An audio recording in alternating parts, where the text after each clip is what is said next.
बापही जीवनामध्ये तितकाच महत्वाचा आहे. किती महत्वाचा असतो? बाप नसतो कुणाच्या ध्यानी मनी, बाप माझा वेदनांचा धनी. बाप नसतो कुणाच्या ध्यानी मनी, बाप माझा वेदनांचा धनी.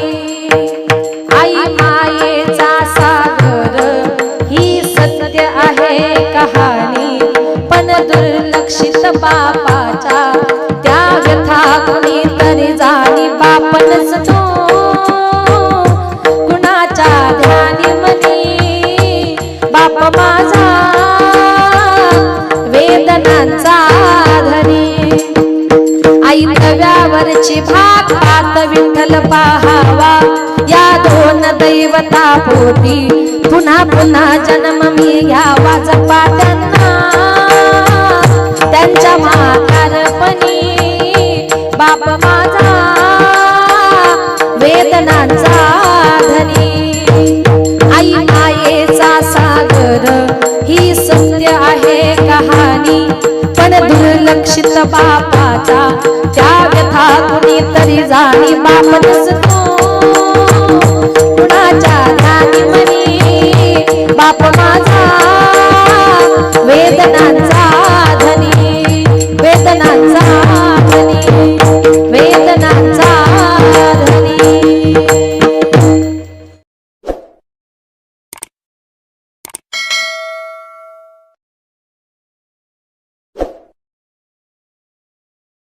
पुत्र पाहे कसायाची गाय वाचे कैसी, पाहातो नीर घेवणी जाय बोका, तैसा काळ लोकाणे तसे. तुका म्हणे काही करा काढा काढी, जाती ऐसी घडी पुन्हा नये. पाहातो नीर घेवणी जाय बोका, तैसा काळ लोकाणे तसे. नमो विठ्ठला राजया पांडुरंगा, नमो रुक्मिणी माऊली ज्ञान गंगा. नमो पुंडलिका, नमो चंद्रभागा, नमस्कार माझा रुक्मिणी पांडुरंगा.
पंढरीच्या देवराया दंडवत तुझे पाया. अलंकापुरी रम्य सिंहासनस्थं पदं भोजते च स्मृति प्रदेशं.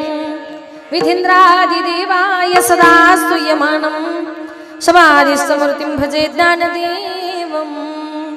मनोजवं मारुततुल्यवेगं, जितेन्द्रियं बुद्धिमता वरिष्ठं. वातात्मजं वानरयूथमुख्यं, श्रीरामदूतं शरणं प्रपद्ये. श्रीरामदूतं शरणं प्रपद्ये. चले आओ जी पवन कुमार, हमारे हरि कीर्तन में. चले आओ जी पवन कुमार, हमारे हरि कीर्तन में. चले आओ जी पवन कुमार, हमारे हरि कीर्तन में. चले आओ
ईश्वरा करुणा करा दयाळ तुमचा अनुग्रह लादलो पावन झालो चराचरी मी कळा कुसरी काही जणी बोलू तू वचनी अति भावे एका जनार्दनी तुमचा दास त्याच्या पूर्वा विविधाल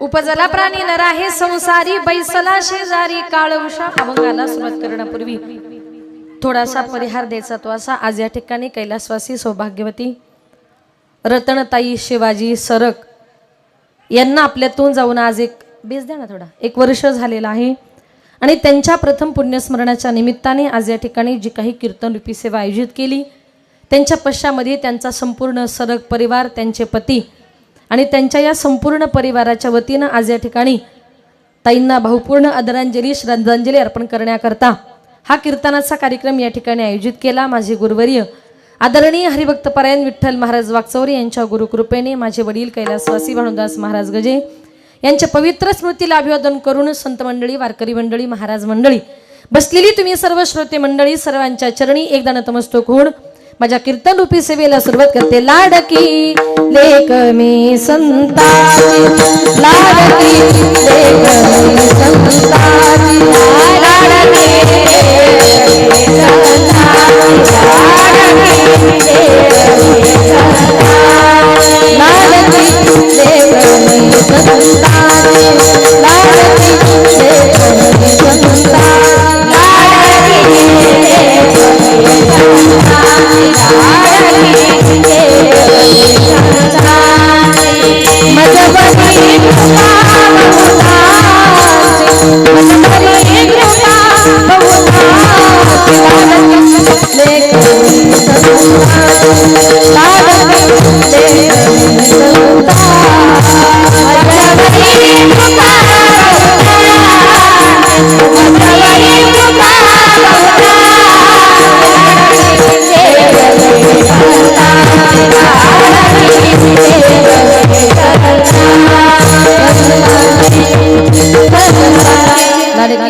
लाडकी मजवर कृपा बहुतांची मस्तक हे पायावरी वारकरी संताच्या प्रस्तुत प्राप्त प्रसंगी कीर्तन रूपी सेवे करता निवडलेला भंग संत सम्राट वैराग्याची मूर्तिमंत पुतळी वारकरी संप्रदायाचे कळस विश्ववंदनीय श्रीमंत तुकोबाराय यांचा 4 चरणाचा उपदेशपर प्रकरणातला सर्वांच्या परिचयाचा गोड असा भंग आजच्या या कीर्तन रूपी सेवे करता निवडला। विठाल विठाल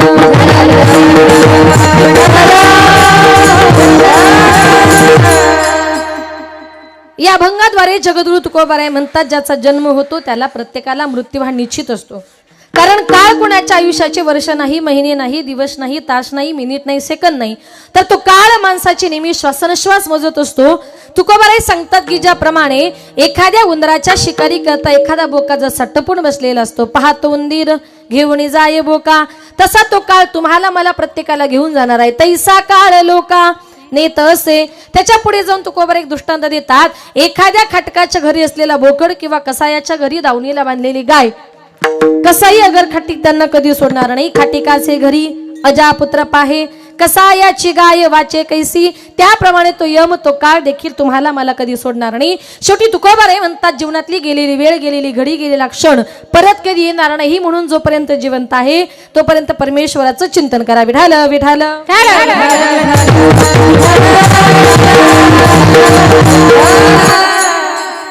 तर या अभंगाद्वारे जगद्गुरु तुकोबाराय म्हणतात उपजला प्राणी नर आहे संसारी। एका तुकोबाराय म्हणतात जो प्राणी जो मनुष्य या संसारामध्ये बोलू नका, हा पण अजिबात मध्ये बोलायचं नाही, जो प्राणी जो मनुष्य या संसारामध्ये जन्माला आला तो या संसारात राहत नाही, याला कारण का बैसला शेजारी काळउषा। जो जन्माला आला त्याला प्रत्येकाला मृत्यू हा निश्चित असतो, कारण प्रत्येक मनुष्य जन्माला येताना त्याच्याबरोबर मरण, जातस्य ध्रुवा मृत्यू, आणि मरणाबरोबर पुन्हा एकदा जन्म, ध्रुवा जन्म मृत्यूशज। ही जन्म आणि मरणाची जी काही परंपरा आहे ती रात्रंदिवस अखंडित अबाधितपणे चालू राहणार आहे। तो काळ एखाद्या तरुणावर काय, एखाद्या बालकावर काय, परंतु ज्याने कधीही जग पाहिलेलं नाही अशा मातेच्या उदरामध्ये असणाऱ्या एखाद्या कवळ्या बालकावर देखील झडप घालतो। माऊली ज्ञानेश्वरीत वर्णन करते, एथ मंगळाच्या अंकुरी सवेच मंगळाची पडेल पारी, मृत्यू मातेची उदर कुहरी गर्भोगिवसी. ज्या बाळाचा जगाशी काही संबंध नाही, ज्याला पाप पुण्य काही कळत नाही, अशा मातेच्या उदरामध्ये असणाऱ्या एखाद्या कवळ्या बालकावर देखील तो काळ, तो यम झडप घालत असतो. म्हणून जो जन्माला आला त्याला प्रत्येकाला मरायचे. पण मनुष्य सगळ्यात जास्त कशाला घाबरतो माहितीये? मरणाला. माणूस किती म्हातारा झाला ना तरी त्याला असं वाटतं मी मरू नये. ज्ञानेश्वरीमध्ये त्याचं वर्णन आले. आगा मरा हा बोलून सहाती आणि मी लिया तरी रडती. ज्ञानोबराई म्हणतात बसल्या बसल्या बोलता बोलता दोघांचं भांडण झालं. एक जण पटकन म्हटलं अरे जा तू तिकडेच मर. दुसरा म्हटला काय रे तुम्हाला मर म्हणतो, मी काय तुझ्या बापाच्या घरी खातो? म्हणजे मरणाची नुसती आठवण काढली तरी माणसाला दुःख होतं. आणि एखादा माणूस मेला तरी आपण रडतो, इतका आपण मरणाला दुःख मानतो. पण संतांनी काय केलं? जगाच्या विरुद्ध. संत महात्मे म्हणतात तुम्ही सगळे लोक मरणाला घाबरता, पण आम्ही आमच्या मरणाचं काय केलं? मरण माझे मरुनी गेले, मरण माझे मरुनी गेले, मरण माझे मरुनी गेले, मरण माझे मरुनी गेले, मरण माझे मरुनी गेले, मरण माझे मरुनी गेले,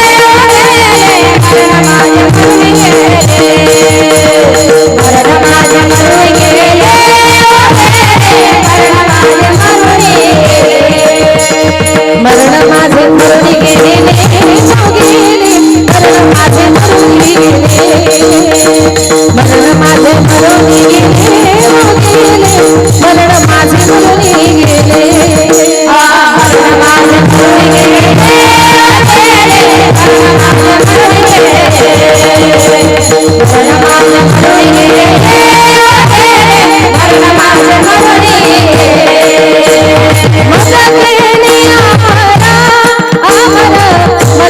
गेले,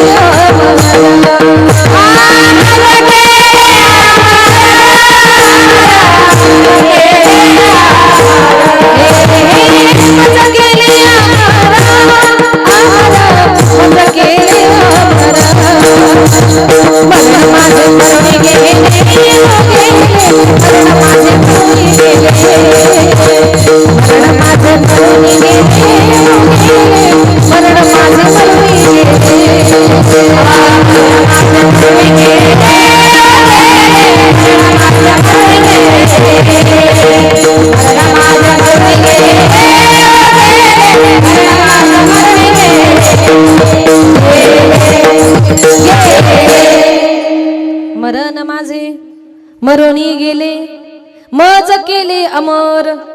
संत महात्मे म्हणतात आम्ही आमचं मरण आमच्या डोळ्यांनी पाहिलं. तो मरणाचा आनंदाचा सोहळा आम्ही काय वर्णन करू. संत महात्म्यांनी दुःखी मरणाचं रूपांतर सुखामध्ये केलं. पण या उलट तुम्ही आम्ही प्रत्येक मनुष्य मनाला किती घाबरतो बघा. एका गावात एक मनुष्य त्यानं विचार केला, म्हटलं रात्रंदिवस कितीही संसार केला, कितीही प्रपंच केला, हातात काही पैसा राहत नाही. त्यापेक्षा म्हटलं जातो एखाद्या ठिकाणी जीवच देतो. बरं जीव ही असा द्यायचा एका फटक्यात माणसाचा जीव गेला पाहिजे. त्याच्या लक्षात आलं की अरे आपल्या गावाच्या जवळून ट्रेन जाते. ट्रेन आली, तिच्या खाली जीव दिला की म्हटला माणसाचा जीव जाणार. तो मनुष्य संसाराला फार कंटाळला. रागाच्या भारामध्ये सकाळी सकाळी उठला. रागाने तो ट्रेन खाली जीव द्यायला चालला. आता ट्रेन खाली जीव द्यायला चालला, पण जाताना बरोबर तो जेवणाचा डब्बा घेऊन गेला. लक्ष आहे ना तुमचं? चालला कुठे? जीव द्यायला. जाताना बरोबर जेवणाचा डब्बा घेऊन गेला, रुळाच्या मध्ये जाऊन बसला. एक जण म्हटला अरे बाबा असा रुळाच्या मध्ये का बसलास? ट्रेन आली अंगावर गेली तर मरशील ना. म्हटलं अरे बाबा मी मरायला चालूय. तो म्हटला काय रे तू मरायला आला आणि मग जवळ जेवणाचा डब्बा कशाला? तो म्हटला साहेब चुकून जर ट्रेन लेट झालीच तर परत जेवायला. आलाय कुठे? आता जो मरायला आलाय तो उपाशी मेला काय आणि ट्रेन खाली गेला काय? फरक काय पडतो?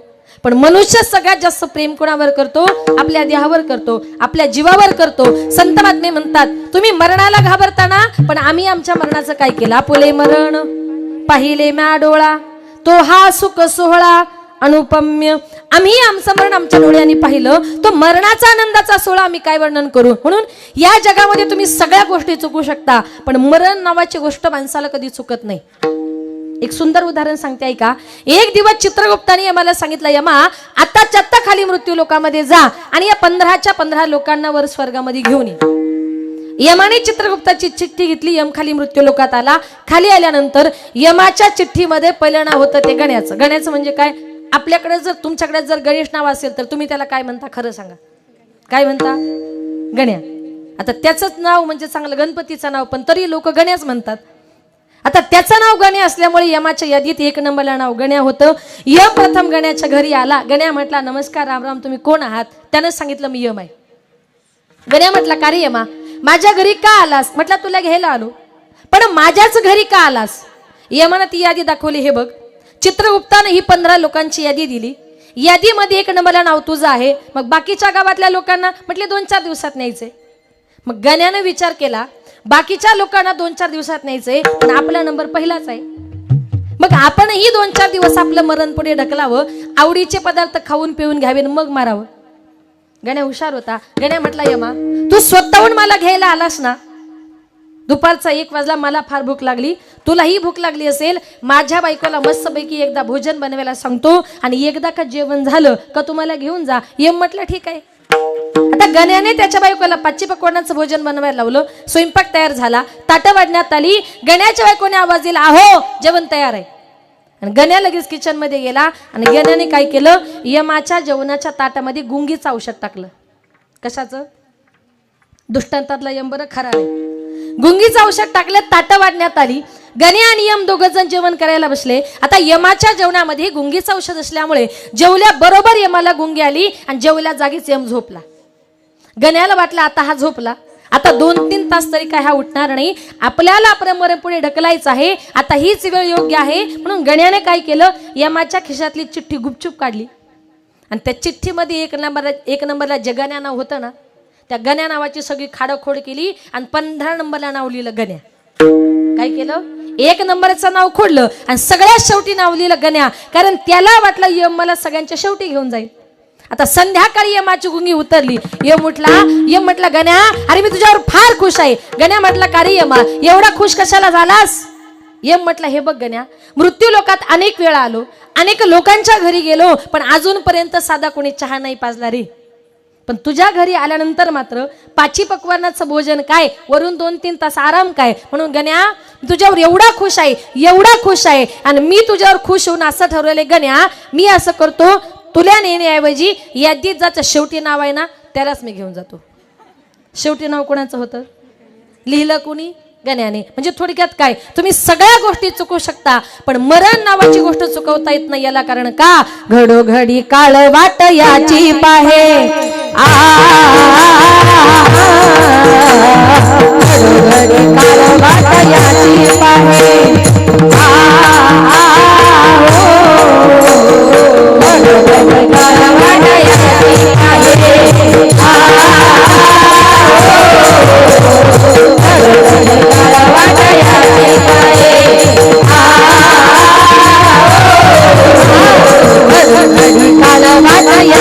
पाहे,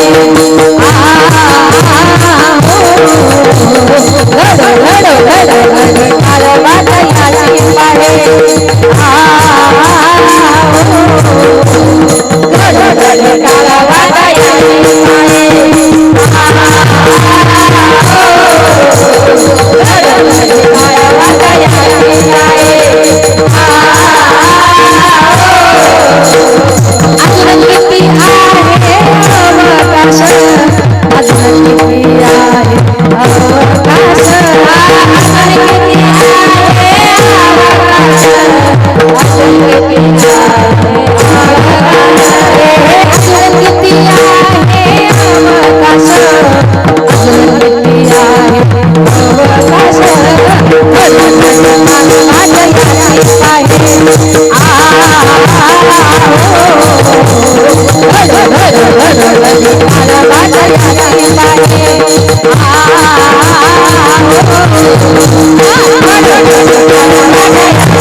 निपजला प्राणी नर आहे संसारी बैसला शेजारी काळ उषा. तुकोबराय म्हणतात जो प्राणी जो मनुष्य या संसारामध्ये जन्माला आला तो या संसारात राहत नाही, नर आहे संसारी. याला कारण काय तर बैसला शेजारी काळ उषा. उषा जवळ काळ बसलेला आहे. आता इथं जर कुणी उषा असेल तर घाबरू नका, कारण काय बैसला शेजारी उषा जवळ काळ बसलेला आहे म्हटल्यानंतर उषा लगेच घाबरतात. पण ती उषा नाही. ऐका बघा, असंच एका गावात कीर्तन करता गेले. जागरकालेचं कीर्तन होतं. रात्रीचं कीर्तन झालं, मुक्कामाला थांबलं, झोपायला गेलो. त्या मावशींना म्हटलं मावशी उषाला काही आहे का? त्या मावशीनं माझ्या समोर जे तोंड जोडायला सुरुवात केली. म्हटली काय सांगू ताई, 10 वर्ष झाली उषाच्या लग्नाला, अजून मुलबाळ होत नाही, काहीतरी आशीर्वाद द्या. म्हटलं तुमच्या उषाला होईल काहीतरी, आम्हाला झोपायचे डोक्याखाली घ्यायला उषा आहे का? लोक गैरसमज करतात. एका गावात कीर्तना करता गेले. त्या कीर्तनात असं सांगितलं, या गावचे जेवढे काही लोक आहे ना, या गावचे सगळे एक दिवस मरणार आहे. आता मरणार म्हटल्याबरोबर गावातले सगळे लोक नाराज झाले आणि मध्येच एका बाईनं जोर जोरात हसायला सुरुवात केली. मी तिला विचारलं का हो ताई, मी असंच सांगितलं की या गावचे सगळे लोक मरणार आहे. असं म्हटल्यानंतर गावातले सगळे लोक नाराज झाले आणि तुम्ही एकट्याच का हसल्या? ती म्हटली ताई तुम्ही असं सांगितलं का या गावचे सगळे लोक मरणार आहे. बरं झालं म्हटली, मी या गावचे नाही, मी शेजारच्या गावचे आहे. तुम्ही कुठल्याही गावचे असू द्या, तिथे तो काळ येणार आहे आणि तुम्हाला मला प्रत्येकाला घेऊन जाणार आहे. काळाची एवढी पडेल बाजेव्हा, काळाची एवढी पडेल बाजेव्हा, काळाची एवढी पडेल बाजेव्हा, काळाची एवढी पडेल बाजेव्हा, काळाची एवढी पडेल बाजेव्हा, काळाची एवढी पडेल बाजेव्हा, काळाची एवढी पडेल बाजेव्हा, काळाची एवढी पडेल बाजेव्हा.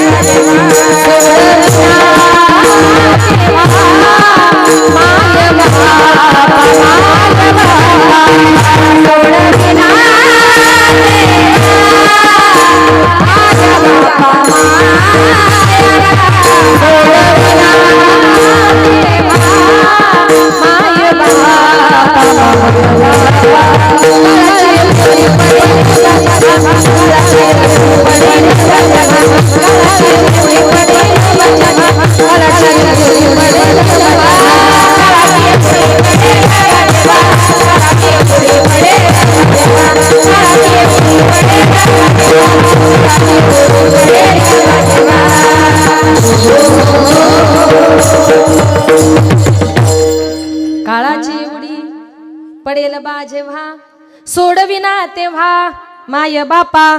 जेव्हा काळाची यमाची उडी आपल्यावर पडते ना, त्यावेळेला या जगामध्ये तुम्हाला मला सोडवणारा कुणीच नसतो. म्हणून जीवन जगत असताना हा मनुष्य देह भगवान परमात्म्याने तुम्हाला दिलाय, आपल्याला प्रत्येकाला दिलाय. एक एक योनी कोटी कोटी फेरा, अतिशय दुर्लभ असा नरदेह भगवान परमात्म्याने दिलाय. आणि त्यातल्या त्यात हसण्याची कला ही भगवान परमात्म्याने फक्त माणसाला दिली. प्राणी दुःख व्यक्त करू शकतात पण आनंद व्यक्त करू शकत नाही. म्हणून हसावं कसं, कुठे हसावं, कसं हसावं हे माझ्या प्रभू रामचंद्राकडून शिकावं. कारण ज्या वेळेला प्रभू रामचंद्र 14 वर्षाच्या प्रदीर्घ वनवासाला निघाले, प्रभू निघाल्यानंतर प्रभूंच्या जाण्याने जंगलातील सगळे पशु पक्षी रडू लागले, सगळी अयोध्या नगरी रडू लागली. पाषाणाला पाजर फुटला होता, सगळे रडत होते, पण माझे प्रभू रामचंद्र मात्र हसत होते. एका सुमंत प्रधानानं प्रश्न केला, प्रभू तुमच्या जाण्याने सगळी अयोध्या नगरी रडते, दशरथ राजाचं कौशल्य मातेचं दुःख तर बघवत नाही, प्रभू तुम्ही हसता? प्रभूंनी शांतपणे उत्तर दिलं, मी हसतो याला कारण एकच आहे, मागे पाहून जर रडलो तर दशरथ राजा सांगेल माझ्या वचनासाठी निघाला पण रडत रडत निघाला. पुढे पाहून जर रडलो तर रावण सांगेल माझ्याशी युद्ध करण्याकरता निघाला परंतु रडतराव घोड्यावर बसला. वर पाहून जर रडलो तर सूर्य सांगेल माझ्या वंशामध्ये रडका राजा निपजला. आणि खाली पाहून जर रडलो, सासूबाईचं फार अवघड आहे, सासूबाई सांगेल मला रडका जावा मिळाला म्हणून मी हसतोय. कुठे हसावं, कसं हसावं ही माझ्या प्रभू रामचंद्राकडून शिकावं. कारण जीवन जगत असताना प्रत्येक माणसाने जीवनाचा आनंद घेतला पाहिजे. या जगामध्ये माझ्या ज्ञानोबरायांनी एक प्रतिज्ञा केली, अवघेची त्रैलोक्ये नंदाची आता चरणी जगन्नाथा चित्त ठेले, अवघाची संसार सुखाचा करीन आनंदे भरीन तिन्ही लोक. संत महात्मे म्हणतात सगळ्या जगाला आम्हाला आनंदामध्ये बघायचंय, पण सगळ्या जगाला जर संतांना आनंदामध्ये जर बघायचं असेल तर माणसानं जीवन जगताना आपण जीवन कसं जगलं पाहिजे. आनंदी जीवन जगलं पाहिजे। प्रत्येकाच्या चेहऱ्यावर काय असलं पाहिजे? हसू असलं पाहिजे। याला कारण का? कारण संत महात्मे म्हणतात हसण्याची कला ही भगवान परमात्म्याने फक्त माणसाला दिली। चटणी भाकर जरी खाताय ना, हसत हसत जगा, आनंदाने जगा, कारण आपल्याला बघून दुसऱ्या माणसाला सुद्धा आनंद वाटला पाहिजे। इतकं माणसाने आनंदी जीवन जगलं पाहिजे। नाहीतर काही काही लोकांचे तोंडच असे, कीर्तनात तर काही काही लोक 2 तास असे बसतात। कसे माहितीये? त्यांना पेढा खायला द्या तरी त्यांचा चेहरा तसाच, आणि त्यांना कडुनिंबाचा पाला खायला द्या तरी त्यांचा चेहरा, म्हणजे त्यांना कीर्तन गोडही लागत नाही, त्यांना कीर्तन कडूही लागत नाही। आनंद व्यक्त करत जा। समोरून जर एखादा हसत हसत आला आणि आपल्या तोंडावर जर 12 वाजलेले असतील, आपल्याला बघून त्याच्या तोंडावर कमीत कमी 1 वाजतो की नाही? दुसऱ्याच्या आनंदाकरता तरी हसत जा। का? कारण हा संसार आणि हा मनुष्य जन्म पुन्हा पुन्हा नाहीये। इतकं आनंदी जीवन जगा। आनंद या जीवनाचा सुगंधा परी दरवळावा, आनंद या जीवनाचा सुगंधा परी दरवळावा, पाव्यातला सूर जैसा ओठातुनी ओघळावा, पाव्यातला सूर जैसा ओठातुनी ओघळावा, आनंद या जीवनाचा सुगंधा परी दरवळावा, आनंद या जीवनाचा सुगंधा परी दरवळावा। आपल्या आनंदाचा सुगंध हा समोरच्या माणसापर्यंत गेला पाहिजे। हसत जीवन जगा, आनंदाने जगा। बघा, एका गावात एका बाईचा नवरा हसतच नव्हता। तिने त्याला हसण्याकरता अनेक विनोद केले, अनेक जोक केले, तरी नवरा हसत नाही। काय केल्यावर नवरा हसेल? नवऱ्याला म्हटली चला थोडंसं 2 जण आपण बाजारात जाऊन येऊ। 2 जण शॉपिंगला बाजारात गेले, सगळी शॉपिंग करून झाली, पण तिचा नवरा हसतच नव्हता। काय केल्यावर नवरा हसेल? तेवढ्यात त्या बाईला समोर एक गाढव दिसलं। गाढव माहिती ना? तिला वाटलं कदाचित त्या गाढवाची टिंगल केली तर नवरा हसेल तरी। त्या गाढवाला बघितलं आणि ती बाई म्हणते हो ते बघा तुमचे पाहुणे समोरून आलेत। तो इतका हुशार होता, तो म्हटला राम राम सासरे बुवा, बरे आहात ना? घरची मंडळी वगैरे। अशी जरा नवरा बायकोने एकमेकाची टिंगल करत जा। गाढवाची करा पण जीवन आनंदाने जगा। कारण का? हा संसार पुन्हा पुन्हा नाहीये। जीवन जगत असताना संसारामधून एखाद्याची पत्नी जरी निघून गेली ना, तरी त्या नवऱ्याचा संसार अपूर्ण राहतो, आणि पती जरी निघून गेला तरी त्या बाईचा संसार अपूर्ण राहतो। कारण संसार करणं म्हणजे दोघांची गोष्ट आहे। गाडीची 2ही चाकं बरोबर चालावी लागतात। जगाच्या बापानं सुद्धा एकट्याने कधी संसार केला नाही हो। जगाचा बाप सुद्धा रुक्मिणी मातेला म्हणतोय, रुक्मिणी तुझ्या विना वैकुंठाचा कारभार चालना, एकल्या विठुरायाला हो संसार मिलना, तुझ्या विना वैकुंठाचा कारभार चालना, एकल्या विठुरायाला हो संसार मिलना, तू सकलांची आई 7 जन्माची पुण्याई, घे पदरात आम्हावरी छाया धरमाई, तुझे थोरवे महान तिन्ही लोके तुला मान, देवरे दान हो तुझ्या पालखीचे मोई, रखुमाई रखुमाई रखुमाई रखुमाई रखुमाई रखुमाई रखुमाई रखुमाई, तुझ्या विना वैकुंठाचा कारभार चालना, एकल्या विठुरायाला हो संसार मिलना।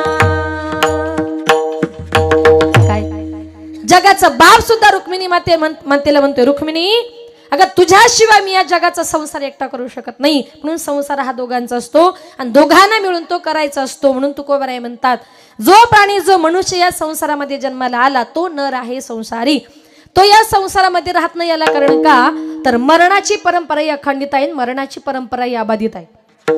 मरणाच्या तडक्यातून अजूनपर्यंत कुणी सुटलेलं नाही। कबीर महाराजांनी गोड वर्णन केले, 9भी मर गए 10भी मर गई 87 33 कोटी देवता मर गई पड़ी काल की फांसी अंका अजब तड़ा खाबे तू क्या जाने लड़काबे। कबीर महाराज म्हणतात 33 कोटी देवता मर गए, रामकृष्ण ही आले गेले, येथे उरण ही आले अवतार, ए रते पामर जीव किती, प्रत्येकाला मारायचं आहे पण एकानं ठरवलं मला मारायचंच नाही। त्यानं महादेवांची 60,000 वर्ष तपश्चर्या केली। भगवान महादेव त्याला प्रसन्न झाले, सांगितलं भक्ता मी तुला प्रसन्न झालोय, काय मागायचे ते मागून घे। मागणारा हिरण्यकश्यप होता। हिरण्यकश्यपूने सांगितलं देवा तुला जर द्यायचं असेल मला एकच दे, मला मरण नको। देवाने सांगितलं तुला मरण नको, हा प्रश्न माझ्या अधिकाराचा नाही, कारण मरणाच्या तडाख्यातून रामकृष्ण ही आले गेले, तू सर्वसामान्य माणूस आहे। त्याने सांगितलं देवा जर द्यायचं असेल मला एकच दे, मला मरण नको। भगवान परमात्मा कुणाचं वचन मोडत नाही। हिरण्यकश्यपूला वरदान दिलं, हिरण्यकश्यपू तुला कधीच मरण येणार नाही, तथास्तु। हिरण्यकश्यपूच्या काही क्षणात लक्षात आलं, हिरण्यकश्यपू म्हटला देवा तू फार चतुर आहे, काही करून मारशील याची गॅरंटी नाही। चतुरा तू शिरोमणी गुण लावण्याची खाणी, मुकुट सकळा मनी, धन्य तुझे विठोबा।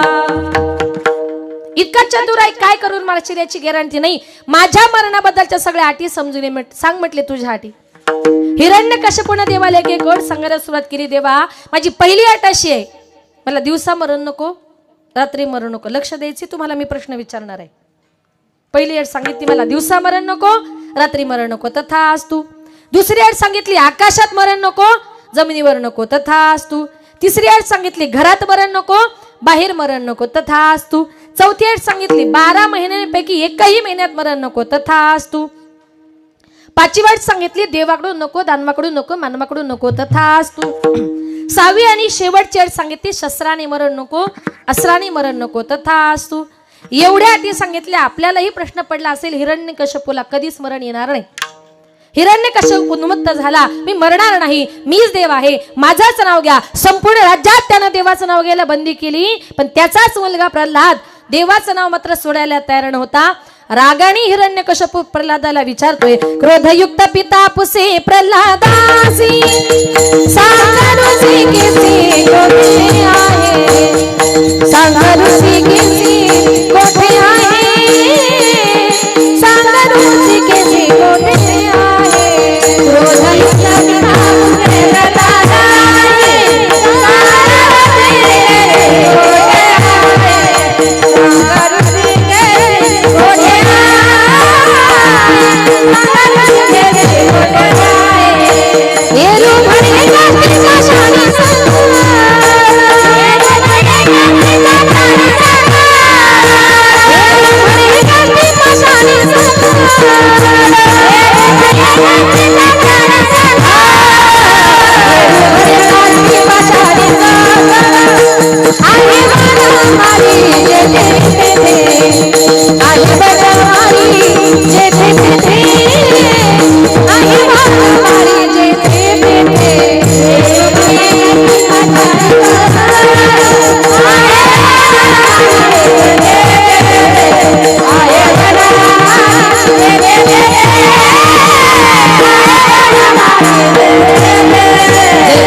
क्रोधयुक्त पिता पुसे प्रल्हादासी। रागाने विचार प्रल्हादा, राज्यातले लोक देवाचं नाव घेत नाही, तू माझा मुलगा असून माझं ऐकत नाही, ज्या नारायणाचं चिंतन करतोय तो आहे तरी कोठे? त्याने सांगितलं बाबा तो माझा नारायण येरू म्हणे काष्टी, पाशाने सकळ आहे वन माळी जेथे तेथे। बाबा माझा देव जळी स्थळी काष्टी पाशाने सगळ्या जगात आहे। जवळ खांब होता, विचारला या खांबात? हो बाबा माझा नारायण या खांबात आहे। हो म्हटल्याबरोबर खांबावरी लाथ मारिली दुर्जने, स्तंभी नारायण प्रगटले।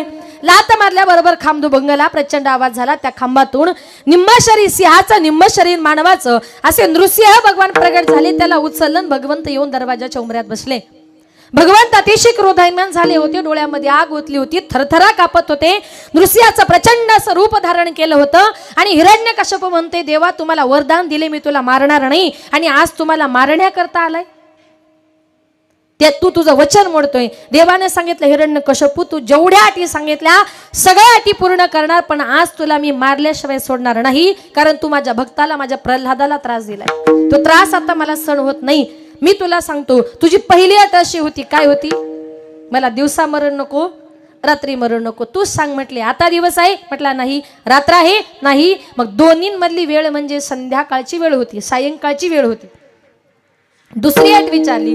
तू म्हणाला होता मला आकाशात मरण नको, जमिनीवर मरण नको. आता तू आकाशात आहे म्हटला नाही. जमिनीवर आहे म्हटला नाही. कारण भगवंत त्याला घेऊन आपल्या स्वतःच्या मांडीवर बसले होते. लक्ष द्या, देव किती चतुर आहे. तिसरी अट विचारली. तू म्हणाला होता मला घरात मरण नको, बाहेर मरण नको. आता तूच सांग, आता तू घरात आहे म्हटला नाही. बाहेर आहे म्हटला नाही. कारण भगवंत त्याला घेऊन दरवाजाच्या उंबऱ्यात बसले होते. आपण एखाद्या माणसाला म्हणतो बघा पटकन, एक तर आत या किंवा बाहेर थांबा, मध्ये उमऱ्यात थांबू नका. काही काही बायकांना उमऱ्यात बसूनच गप्पा मारायची सवय असते. तुझं काय चाललंय, माझं काय चाललंय. अजिबात उमऱ्यात बसायचं नाही. उमऱ्यात जागा आहे ती फक्त नृसिंहाची, तिथे बसण्याचा आपल्याला अधिकार नाही. म्हणून इथून पुढे कुणी बसलं तर सांगत जा. भगवंत त्याला घेऊन उमऱ्यात बसले होते. पुढची अट विचारली. तू म्हणाला होता 12 महिन्यांपैकी एकही महिन्यात मरण नको. आता तू सांग म्हटले. 12 महिन्यांपैकी एक तरी महिना आहे का म्हटला नाही. मग तुम्ही सांगाल असा महिना तरी कुठला होता? 3 वर्षातून एकदा, त्याला काय म्हणतात? अधिक मास. हिरण्यकश्यपूला मारण्याकरता माझ्या देवाला तो अधिक मास वाढवावा लागला. पुढची अट विचारली. तू म्हणाला होता मला देवाकडून मरण नको, दानवाकडून मरण नको, मानवाकडून नको. आता तू माझ्या देहाकडे पहा. मी देव आहे नाही, दानव आहे नाही, मानव आहे नाही. तर ते कोण होते? निम्म शरीर सिंहाचं आणि निम्म शरीर मानवाचं असे नृसिंह भगवान होते. 6वी आणि शेवटची अट विचारली. तू म्हणाला होता मला शस्त्राने मरण नको, अस्त्राने मरण नको. माझ्या हातात काही शस्त्र आहे? भगवंताने असे दोन्ही हात वरती केले होते. भगवंताच्या हातामध्ये काहीच नव्हतं. पण जे नृसिंहाचं रूप देवानं धारण केलं होतं, ती नृसिंहाची नख भगवंताच्या बोटामध्ये होती. सगळ्या अटी पूर्ण केल्या. तीच नख त्याच्या पोटामध्ये घातली आणि एका क्षणात त्याची रवानगी कुठं केली? यमलोकात. दृष्टांत संपला. सिद्धांत ऐका. त्यांना हजारो वर्ष तपश्चर्या केली. कशा करता? मला कधीच मरण येऊ नये. पण एक ना एक दिवस त्याला सुद्धा मरावं लागलं. याला कारण का? बैसला शेजारी काळ उषा. संत महात्मे म्हणतात तो काळ तुमच्या माझ्या प्रत्येकाच्या उशाजवळ टपून बसलेला आहे. म्हणून काळानं घेऊन जायच्या अगोदर संत महात्मे आपल्याला प्रार्थना करतात. सांगतो तुम्हासी बाजारे विठ्ठला, सांगतो तुम्हासी बाजारे विठ्ठला, सांगतो तुम्हासी बाजारे विठ्ठला, सांगतो तुम्हासी बाजारे सांगतो तुम्हासी बाजारे विठ्ठला, सांगतो तुम्हासी बाजारे विठ्ठला, सांगतो तुम्हासी बाजारे विठ्ठला,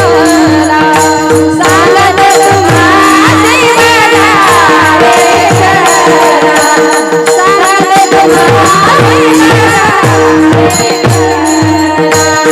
नाही तरी गेला जन्मवाया, नाही तरी गेला जन्मवाया, करिता भरभराटी तुला वसी दूरी, करिता भरभराटी तुला वसी दूरी.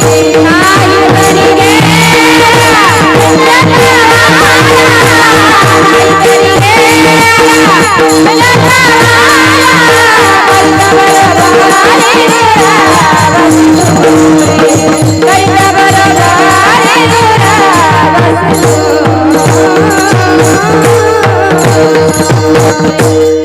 सांगतो तुम्हासी भजारे विठ्ठला, नाही तरी गेला जन्म वाया. तुकोबराय म्हणतात बाबांनो, आम्ही तुम्हाला विनंती करून सांगतोय का या जगामध्ये तुम्हाला तुमचा उद्धार जर करायचा असेल तर सांगतो तुम्हासी भजारे विठ्ठला, तुम्ही देवाचं भजन पूजन चिंतन करा. नाही जर केलं तर नाही तरी गेला जन्म वाया. मग तुकोबराय म्हणतात एवढी घाई आम्ही तुम्हाला कशा करता करतोय हो? कारण तुकोबराय म्हणतात घाई करतो याच्या करता की ज्याप्रमाणे एखाद्या उंदराच्या शिकारी करता एखादा बोका जसा टपलेला असतो ना, तसा काळ तुमच्या माझ्या प्रत्येकावर टपलेला आहे. अभंगाचे दुसरे घेऊन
पाहतो उंदीर घेवणी जाय बोका तैसा काळ लोका नेत असे.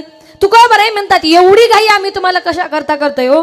कारण का एखाद्या उंदराच्या शिकारी करता एखादा बोका जसा टपून बसलेला असतो ना, त्याप्रमाणे तो काळ तो यम तुमच्या माझ्या प्रत्येकाच्या शिरावर टपून बसलाय.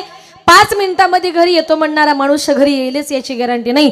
रस्त्याने चालता चालता गाडीचा ऍक्सिडेंट होतोय, तो काळ आपल्यावर झडप घालतोय आणि या जगामध्ये मनुष्य निघून जातोय. तैसा काळ लोका नेत असे. म्हणून तुकोबाराय म्हणतात आज या ठिकाणी आपण बसलोय बोलतो हेच खरंय. इथून गेल्यानंतर आपलं काय होईल सांगू शकतो का आपण? एखाद्या बाईला एखादी बाई आग्रह करते चल पंढरपूरला, एवढ्या वर्ष नाही आलीस, एवढ्या वर्षी तरी पायवारीला चल. ती बाई म्हणते मी आले असते पण या वर्षी नातवंड थोडी लहान आहेत, पुढच्या वर्षी येईल. पण पुढच्या वर्षीपर्यंत जगाला याची गॅरंटी आहे का? मग आत्ता जिवंत आहे ना, आत्ता जाऊन या आणि नरदेहाचा सार्थक करून घ्या. कारण संत महात्मे म्हणतात आजकाल लोकांची परिस्थिती अशी झाली, आज आपला वार बदलला की आपली भक्ती सुद्धा बदलत चालली. वारावर भक्ती असते. सोमवार आला की महादेव, मंगळवार आल्यावर देवी माता, बुधवारी श्री विठ्ठल, गुरुवारी प्रभू दत्तात्रय, शुक्रवारी संतोषी माता, शनिवारी हनुमंतरायण, रविवारी अहम वाग्या सोहम वाग्या प्रेम नगरावारी. सावध होनी भजनी लागा देव करा कैवारी. मल्हारीची वारी माझ्या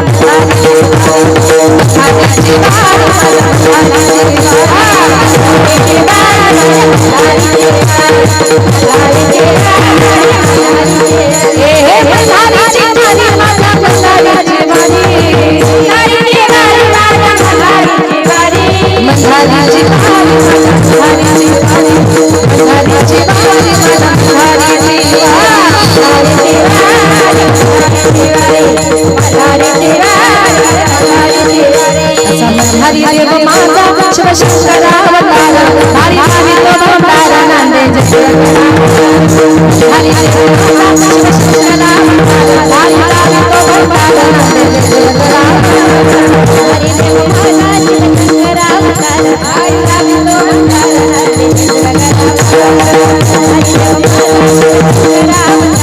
हरी हरी तो भंडारा नांदे जय.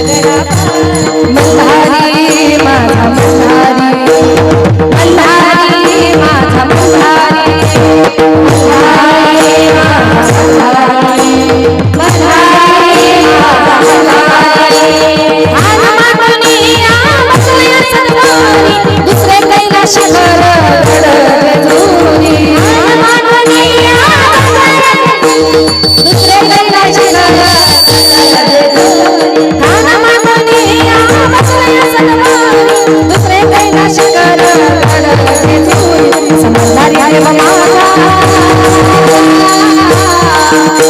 समजदारी देव माझा नाही दिलं हो भंगार करतो सोनं ते साकार.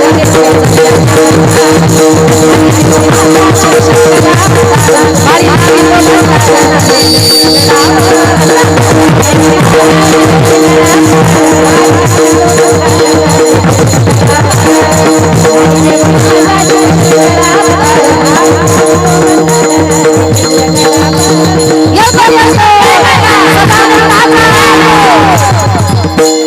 घेण्याकरता गर्दीमध्ये गेला. गर्दीमध्ये प्रसाद वाटता वाटता याचा नंबर आला आणि ताटातला प्रसाद संपला. जाऊ दे म्हटला पहिला मिळालेला खाऊया. नाराज झाला, हात खाली घेतला आणि पाठीमागचा हात पुढे केला. बघतो तर काय पहिला सगळा प्रसाद पाठीमाग कुत्र्यानं खाल्ला होता.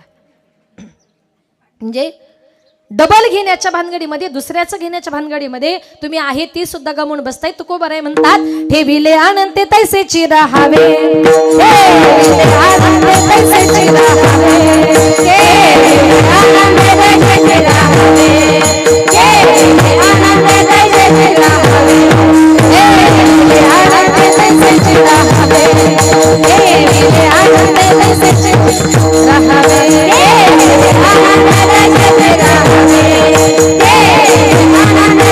राहावे, चिठ्ठी असो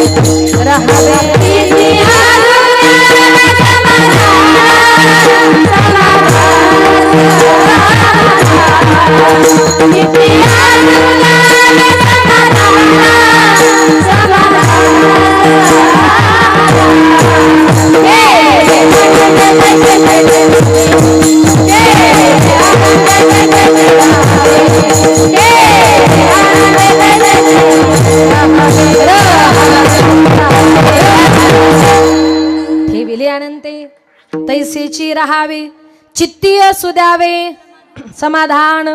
संत महात्मे म्हणतात भगवान परमात्म्याने तुला जेवढं दिलंय त्याच्यामध्ये समाधान मानण्याचा प्रयत्न कर. कोण कधी जाईल याची गॅरंटी नाही. बघा, प्रत्येक माणसाचं मरण हे ठरलेलं असतं आणि मरणाकरता स्थळ, काळ, वेळ या तीनही गोष्टी महत्वाच्या असतात. बघा, कधी कधी एखाद्या मोठ्या ऍक्सिडेंट मधून मनुष्य वाचतो, गाडीचा चक्का चोर होतो, 10 माणसं असतात, 9 माणसं जाग्यावर जातात, पण एकटाच वाचतो. भेटायला येणारे नातेवाईक म्हणतात अरे बाबा तुझा काळ आला होता पण तुझी वेळ आली नव्हती. कारण मरणाकरता स्थळ, काळ, वेळ या तीनही गोष्टी महत्वाच्या असाव्या लागतात. फार सुंदर उदाहरण आहे, प्रत्येकानं ऐका. बघा, एक दिवस एकाच्या मुलाचं लग्न झालं. लग्न होऊन जवळजवळ 15 वर्ष झाली, पण घरामध्ये काही पाळणा हालत नव्हता. घरातल्या लोकांनी अनेक नवस केले, लाखो रुपये खर्च केले, घरामध्ये मुलबाळ जन्माला येत नव्हतं. घरातल्या लोकांनी देवाला नवस केला आणि सांगितलं हे देवा एक तरी मूल जन्माला येऊ दे. घरातल्या लोकांनी नवस केल्याबरोबर देव नवसाला पावला, घरामध्ये सुंदर बालक जन्माला आलं. 5वीचा दिवस उजाडला. असं म्हणतात 5वीला घरामध्ये येऊ द्यायचं नाही, 12 वाजता सटवी येणार ना, म्हणून 11:30 वाजल्यापासूनच बाबा दरवाजाच्या उंबऱ्यामध्ये काठी घेऊन बसले. कशाला? सटवीला मारायला. 11:15 वाजले. 12ला 5 मिनिटं कमी होते. बाबा म्हटला सटवी कशी येते हेच मी बघतो म्हटला. 12 यायची वेळ, 12 वाजण्याची. विनायक मडम चिंतामणी देवुरम. अशा प्रकारे ब्राह्मण मंगलाष्टक म्हणत होता. बरोबर दुपारचे 12 वाजले. शेतकरी लोक असल्यामुळे बैल पोळ्याचा सण झाला होता आणि त्या घरातल्या लोकांनी आपले जे काही मातीचे जे काही बैल असतात ना ते वरती घड्यामध्ये आड्याला टांगून ठेवले होते. नेमका त्याच बैलांखाली नवरदेव उभा होता. बरोबर 12 वाजता सगळा बैलांचा जुडगा त्या नवरदेवाच्या डोक्यात पडला. त्याच्या डोक्याला मार लागला आणि त्याच ठिकाणी त्या नवरदेवाचा मृत्यू झाला. दृष्टांत संपला. मंडपामध्ये आरडाओरडा झाला. नवरदेव गेला. कशामुळे गेला? त्याच्या डोक्यामध्ये काय पडले? बैल पडले. कशाचे होते? मातीचे होते. सटवीनं त्याचं मरण केवळ बैलांमुळे सांगितलं होतं. बैल मातीचे असो, खरे असो वा खोटे असो, मरण सांगितलं होतं बैलांमुळे. वेळ होती दुपारची 12ची आणि ठिकाण होतं लग्नाचा मंडप. एकदा का या 3 गोष्टी एकत्र आल्या का माणसाचा मृत्यू हा होत असतो. पण देवाचं नामचिंतन करण्याकरता काळ वेळ नाम उच्चारिता नाही, काळ उच्चारिता नाही, काळ वेळ नाम उच्चारिता नाही, काळ वेळ नाम उच्चारिता नाही, काळ वेळ नाम उच्चारिता काळ वेळ उच्चारिता नाही, काळ वेळ उच्चारिता नाही, काळ वेळ उच्चारिता नाही, काळ वेळ नाम उच्चारिता नाही,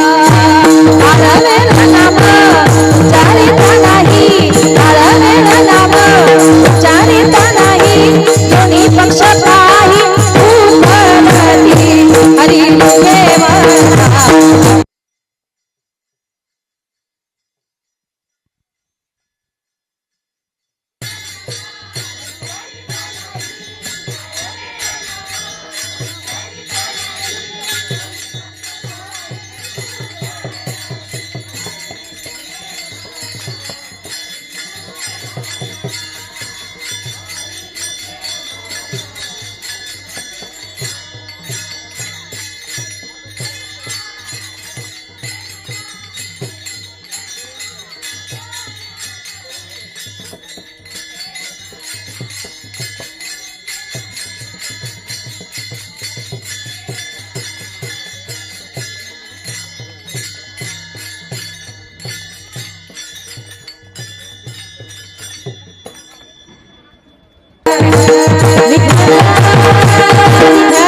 काळ वेळ नाम उच्चारिता नाही, दोन्ही पक्ष पाही उद्धरती. ज्ञानोबाई म्हणतात मरणाकरता स्थळ, काळ, वेळ या 3ही गोष्टी महत्वाच्या आहेत. पण जीवन जगण्याकरता भगवान परमात्म्याचं नामचिंतन करण्याकरता स्थळ, काळ, वेळेचं बंधन नाही. कुठल्याही काळी कुठल्याही ठिकाणी तुम्ही देवाचं चिंतन करू शकता. तुकोबराय म्हणतात जन्माला आलात ना, जन्माला येऊन प्रत्येक माणसाने काय केलं पाहिजे? आपुला तो एक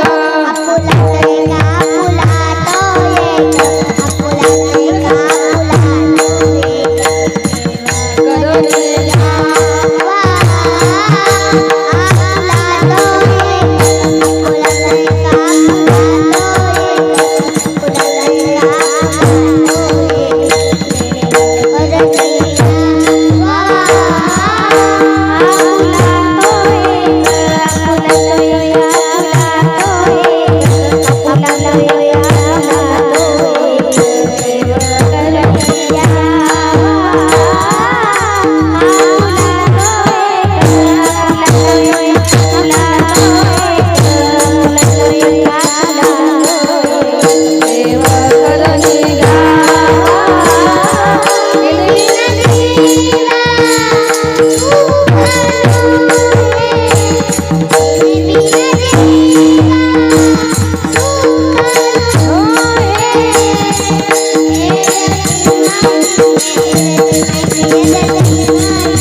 तो एक माझी कन्या बरं ती देव करणी घ्यावा तेने विन जीवा सुख नो हे तुका बरे म्हणतात जन्माला आलात ना एक भगवंत आपला असा करा आणि एक भगवंत आपला असं केल्याशिवाय या जगामध्ये तुम्हाला मला कुठल्याही प्रकारचं सुख मिळणार नाही. म्हणून संत महात्मे म्हणतात पाहतो उंदीर घेऊन जाय बोका तैसा काळ लोका नेत असे तुका बरे म्हणतात तो काळ तुमच्या माझ्या प्रत्येकाच्या शिरावर नाही का अगर खाटी अगर कसा गाई बैलांना जसं सोडणार नाही तद्वत यम देखील जीवाला कधी सोडणार नाही. अभंगाचे तिसरे चरण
वार लेकी सुनारडत बसती काना कोपऱ्याला आठवण येते आई त्याच घडीला आठवण येते आई त्याच घडीला सोडून या गेली आई मायरे कराना आई आई आई हाका मारू मी कुणाला आई आई आई आई म्हणू मी कुणाला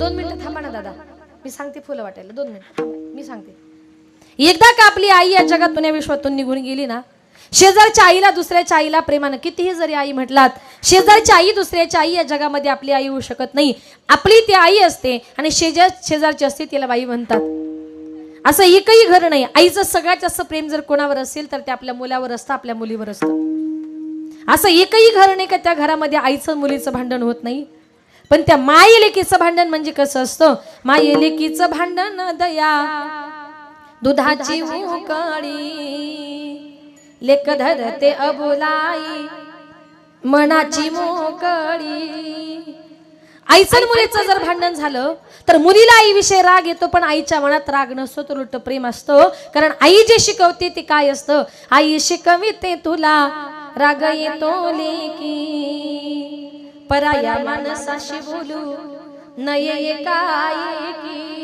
काय म्हणते आई आपली मुलीची जात आहे रस्त्यावर चालताना पटकन परक्या पुरुषाशी असं बोलू नये आणि बोलला तर लोक नावं ठेवतात अशा प्रकारचे संस्कार आई आपल्या मुलीवर करत असते आपल्या मुलींवर संस्कार करता करता मुली लहानाच्या मोठ्या कधी होतात ना हे आई बापाला सुद्धा कळत नाही एक दिवस अचानक लग्न करून मुलगी पर घरी निघून जाते मुलगी पर घरी निघून गेल्यानंतर त्या घरामध्ये आईला आपल्या मुलीशिवाय करमत नाही मग आपल्या मुलीची आठवण म्हणून ती आई घरामध्ये काय करत असते लेक जाते सासरला आई लाग करमेना सारविल्या भिंतीवर काढल्या ग मैना लेक जाते सासरला मागे मागे फिरू पाही बोलती आई माझी लाडाची लेक जाई लेक जाते सासरला माय लेकी पडे गळा कस कोरड्या नदीला पाणी येत खळा खळा एखाद्या आईची मुलगी लग्न करून जायला निघाल्यानंतर त्या आईला रड असं सांगावं लागत नाही आईच्या डोळ्यातून खळकण असं पाणी येतं अतिशय निस्वार्थ प्रेम आई आपल्या मुलीवर करत असते आणि ज्या वेळेला मुलगी लग्न करून निघून जाते त्यावेळेला आईला घरात करमत नाही प्रत्येक कामात आईला आपली मुलगी दिसते आई रडते आणि सांगते माझ्या मुलीसाठी माझा जीव खूप व्याकुळ होते काही करा परत एकदा माझ्या मुलीला मला भेटवायला आणा ती आई रडते आणि काय म्हणते माझ्या जीवाच्या लेकीला आज संगमा पाठवा माझ्या व्याकुळ जीवाला माझी मालन भेटवा नाव लेकीच घेता जात फिरे गरा गरा माझी डोळ पुसणारी लेक गुंतली संसारा रोज येते सपनात काही बोलत ती नाही भर चैताच्या उन्हात माझी सुकली गजाई करू लेकीच नशीब झालं कपाळ उघड घर धन्याच्या वाचून कोणी घेईना लुगड अशा प्रकारे आपले मायबाप जर आपल्या करता रात्रंदिवस एक करतात कष्ट करतात जीवन जगताना सगळ्यांना विसरा पण जीवनामध्ये आपल्या आईला आणि आपल्या बापाला विसरायचं नाही आज या परिवारातून एक आई आज निघून गेली त्यांच्या पश्चात त्यांचे पती आहेत पण जीवन जगत असताना जीवनामध्ये आई जितकी महत्वाची असते ना तितकाच आपला बाप सुद्धा महत्वाचा असतो म्हणून बाप आणि आई आपल्या मुलांकरता रात्रंदिवस काय काय करते प्रत्येकाने जरा लक्षपूर्वक ऐका आपण बापाबद्दल फारसं बोललं जात नाही आईबद्दल सगळेच लोक बोलतात पण बापही जीवनामध्ये तितकाच महत्वाचा आहे किती महत्वाचा असतो बाप नसतो कुणाच्या ध्यानी मनी बाप माझा वेदनांचा धनी बाप नसतो कुणाच्या ध्यानी मनी बाप माझा वेदनांचा धनी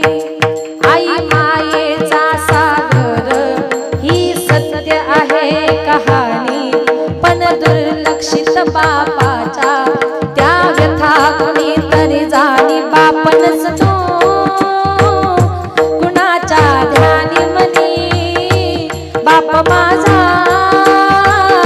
वेदनांचा धनी आई तव्यावरची भाकरी बाप तव्यावरचा पलिता भाकरी करपू नये म्हणून चटके खाई माझा पिता वेदना किती जरी झाल्या तो कुणाला सांगत नाही फक्त गरजा परिवाराच्या तो पूर्ण करत राही दुःख लपवून हासतो गरबनुनी बाप माझा वेदनांचा धनी आई म्हणजे घराची भिंत बाप आहे पाया घराचा त्याच्या अंगावरती भार कुटुंब संसाराचा पत्नीला जरीची साडी नवे कपडे मुलांना आणून बाप माझा गावभर फिरतो फाटलेली बनियन घालून तुटकी चप्पल केसाला नाही फणी बाप माझा वेदनांचा धनी बाप गेल्यावरती कळेल कुंकवाचे मोल मुलांना कळून येईल काय होता बापाचा रोल बाप गेल्यावरती कळेल कुंकवाचे मोल मुलांना कळून येईल काय होता बापाचा रोल आई समजा रुक्मिणी माता बापात विठ्ठल पाहावा या दोन दैवता पोटी पुन्हा पुन्हा जन्म मी घ्यावा जपा त्यांना त्यांच्या म्हातारपणी बाप माझा वेदनांचा धनी आई मायेचा सागर ही सत्य आहे कहाणी पण दुर्लक्षित बापाचा त्या व्यथा कुणीतरी जाणी बाप नसतो कुणाच्या ध्यानी मनी बाप माझा वेदनांचा धनी वेदनांचा धनी वेदनांचा धनी अशा प्रकारे आपले मायबाप जीवनामध्ये आपल्या करता काय काय करतात याची जाणीव प्रत्येकाला असली पाहिजे जीवनामध्ये सगळ्यांना विसरा परंतु आपल्या मायबापाला कधी विसरू नका आज या ठिकाणी कैलासवासी सौभाग्यवती रतनताई शिवाजी सरग या ताईंना आपल्यातून जाऊन आज 1 वर्ष झालेलं आहे त्याच्या प्रथम पुण्यस्मरणाच्या निमित्ताने आज या ठिकाणी जी काही कीर्तनरूपी सेवा आयोजित केली आणि ताई आज आपल्यातून निघून गेल्या त्यांच्या पश्चामध्ये त्यांचे पती आहेत आमचे शिवाजी भाऊ सरग निश्चितच आपली पत्नी गेल्याचं दुःख जीवनामध्ये फार मोठं आहे आणि त्यातल्या त्यात त्यांना मुलबाळ सुद्धा नाही आज पत्नी या जगातून निघून गेल्यानंतर त्या पतीचा संसार आज अक्षरशः उघड्यावर पडला ते एकटेच पडले पण निश्चितच आपल्या पत्नीविषयी असणारं प्रेम आज त्यांनी या कार्यक्रमातून व्यक्त केलं आणि त्यांनी ठरवलं माझी पत्नी इतक्या वर्षाचा संसार करून आज माझ्यातून निघून गेली पण निश्चितच काहीतरी एक आगळा वेगळा कार्यक्रम करायचा म्हणून समोर बसलेल्या आमच्या आदरणीय ताई त्यांच्याच त्या चुलत जाऊबाई आहेत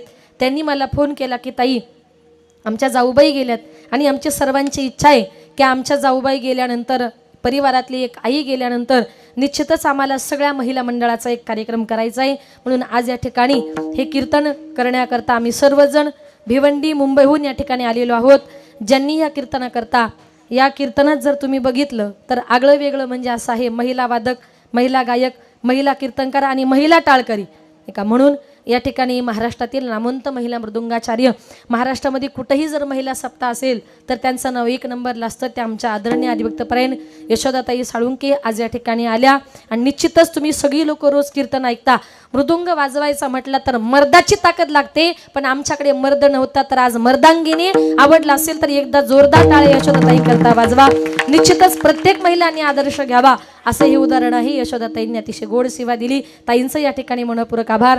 ज्यांनी गोड असं गायनाचं काम केलं त्या महाराष्ट्रातील एक नामवंत गुणीजन गायनाचार्य, महाराष्ट्रात ज्यांचं खूप मोठं नाव आहे आणि ज्यांना वारकरी संप्रदायातील डुप्लिकेट गोदावरीताई मुंडे म्हणतात, त्या आमच्या मंगलताई गतीर नाशिकहून या ठिकाणी आलेल्या आहेत. अतिशय गोड गायन केले. ताईंचंही या ठिकाणी मनपूर्वक आभार.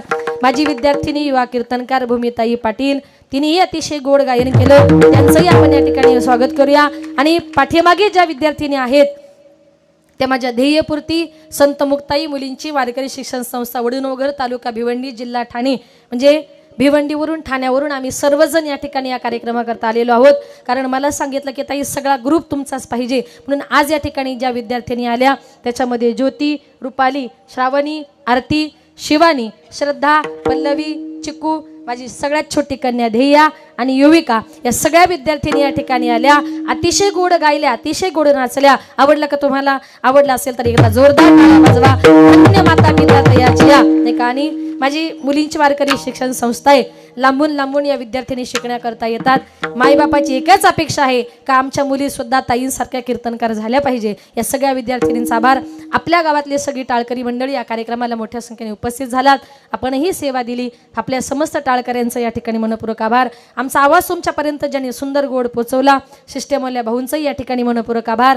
तुम्ही सगळा श्रोतवर्ग, गणगोत्र नातेवाईक त्यांच्या दुःखात सहभागी झालात. त्यांच्या कार्याची शोभा वाढवली. जमलेल्या माझ्या सगळ्या माता भगिनी, तुम्ही सगळे पुरुष वर्ग, समोर बसलेली संप्रदायातील वारकरी मंडळी, महाराज मंडळी, मला वाटतं ते महाराज मध्ये बसले ते उत्तम गातात, पण ते खाली बसून त्यांनी आज श्रवण भक्ती केली. महाराजांचं या ठिकाणी मनपूर्वक आभार. संप्रदायातील वारकरी मंडळींचं या ठिकाणी मनपूर्वक आभार. आता तुमच्या गावात माझं पहिलंच कीर्तन असल्यामुळे मला काही कोणाचा परिचय नाही, म्हणून कुणाचा नामोल्लेख न करता या ठिकाणी आपल्या सर्वांची क्षमा मागते. विण्याची सेवा ज्या बाबांनी दिली त्या बाबांचं या ठिकाणी मनपूर्वक आभार. आणि यूट्यूबच्या माध्यमातून ओम साई यूट्यूब चॅनल, या यूट्यूबच्या माध्यमातून हा कार्यक्रम महाराष्ट्रभर इथून पुढे दिसणार आहे. आणि तुम्ही लोक सुद्धा इथून पुढे रोज यूट्यूबला दिसणार आहात. म्हणून ओम साई यूट्यूब चॅनलवर एक 4-5 दिवसामध्ये हे कीर्तन तुम्हाला परत बघायला मिळेल. सर्वांनी हा कार्यक्रम परत एकदा बघा. आपण दिसतोय का ते पण बघा आणि कीर्तन पण बघा. असो सर्वजण आलात. आज ताई या परिवारातून निघून गेल्या. अतिशय कष्टाचं मोलाचं जीवन त्यांनी जगलं, पण निश्चितच आज खायचे प्यायचे दिवस आले. भगवंत त्यांना घेऊन गेला. मी मगाशीच म्हटलं की मरणाकरता स्थळ काळ वेळ ठरलेलं असतं. जेवढं दिलंय तेवढंच जगायचं असतं. काहीतरी गोष्टी फक्त निमित्त मात्र असतात. पण ताई आज आपल्यातून निघून गेल्या. भगवंत त्यांना स्वर्गामध्ये चांगल्या ठिकाणी स्थान देवो. ईश्वर त्यांच्या आत्म्याला चिरशांती देवो. आणि त्यांच्या पतींना, त्यांच्या परिवाराला जे काही दुःख झाले त्याच्यातून सावरण्याची ताकद भगवान परमात्मा त्यांना देवो. झालेली सेवा विठ्ठल रुक्मिणीच्या चरणी समर्पित करून सेवेला पूर्णविराम. ज्ञानेश्वर माऊली, ज्ञानराज माऊली, ज्ञानेश्वर माऊली, ज्ञानराज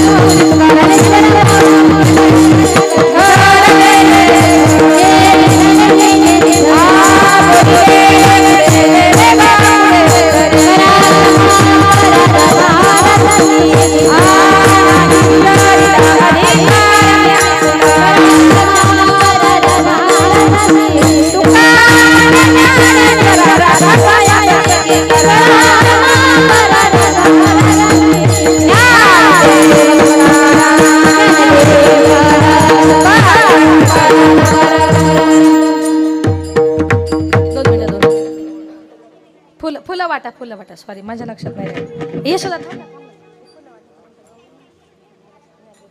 सॉरी द्या फुलं द्या पटकन.